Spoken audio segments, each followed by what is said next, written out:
The conversations around ChatGPT's analysis of the AIDS lab leak theory are encouraging, and the pledge to donate if I monetize is flattering, but please, pledges need to go to potential whistleblowers with hard evidence.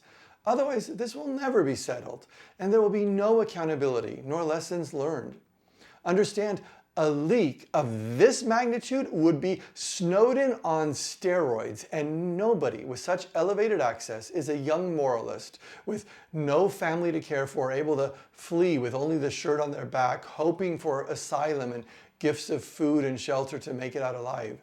They need us to first add ourselves to the list of supporters they can count on to have their back.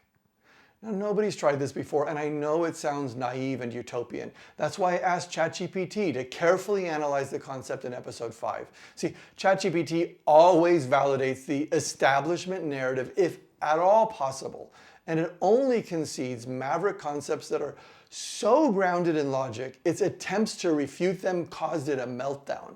So in that video, I gave my name, background, property, and corporate record, and ChatGPT on its own identified my business partner, starting of the First Gulf War, as the most notorious example of war profiteering. And reluctantly, it conceded the logic was undeniable that if this concept existed way back then, we could have prevented wars, saved millions of lives, and trillions of dollars.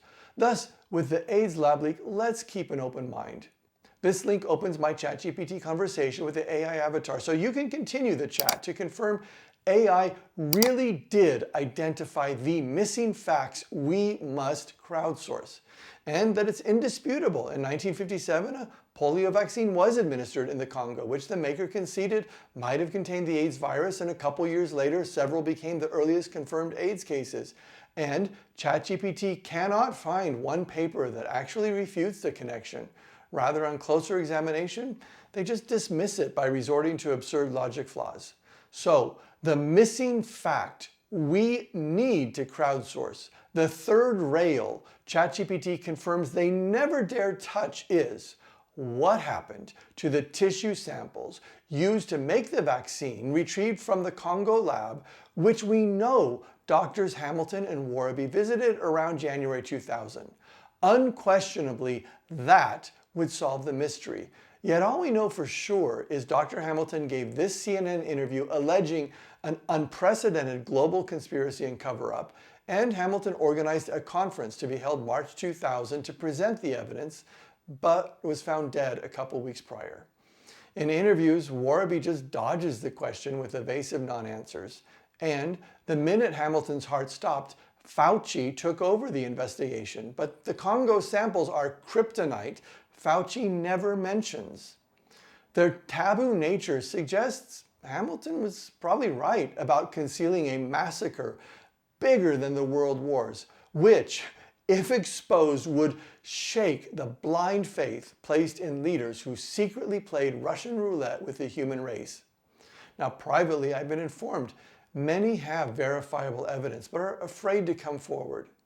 Now consider, what if Iceland offered asylum for the family of whoever comes forward, and our tweets with pledges totaled over $1 billion?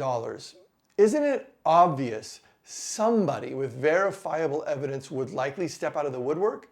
Logically, there must be some level of support that would be sufficient incentive, and it can't hurt to try reaching it. Worst case, we don't gain critical mass, but at least then when the next lab leak occurs, our tweets proved we tried to prevent it. So please, let's give it a shot. Tweet your pledges with this hashtag plus FactBit so it's tracked for potential whistleblowers to see who will support them. Then they can come forward, tweet donation instructions using the hashtag plus FactBit claim. Their claim will appear here, allowing us to fulfill our pledges or bids, such as depositing donations into a Bitcoin ATM. Of course, only if we're satisfied. And I appreciate the stigma around supporting whistleblowers, even if it's just a non-binding tweet. But with enough people, we'd become an unstoppable force. Or if you're hesitant, consider pledging to a non-controversial fact bid, like this one, to crowdfund a definitive study on vaccine safety, a task the CDC was mandated by Congress but refuses to undertake. This would settle the debate before the 2024 election, removing any pretext for censoring candidates. A lot hangs in the balance. A mainstream platform for this type of citizen activism has only been available for a few months. And unless we score a big public win now to let the genie out, the bottle will be sealed forever by the pending legislation that requires social media posts and financial donations pass through government gatekeepers. So pick one of these hashtags to add your pledge, or create your own hashtag for facts, or tell me how to improve the concept, or copy it and make your own. It's public domain and open source. I don't care who takes credit. What matters is accountability, exposing conspiracies, speaking truth to power. To ensure there's no typos in your hashtags that would prevent your tweet getting counted, it's easiest to use the blue button at factbid.org to start an editable tweet. And like whistleblowers, investigative journalists have also been hunted to near extinction. So let's encourage popular influencers to fill those shoes by not just passively talking about events after they pass, but helping us gain momentum to crowdsource facts to chart a better future.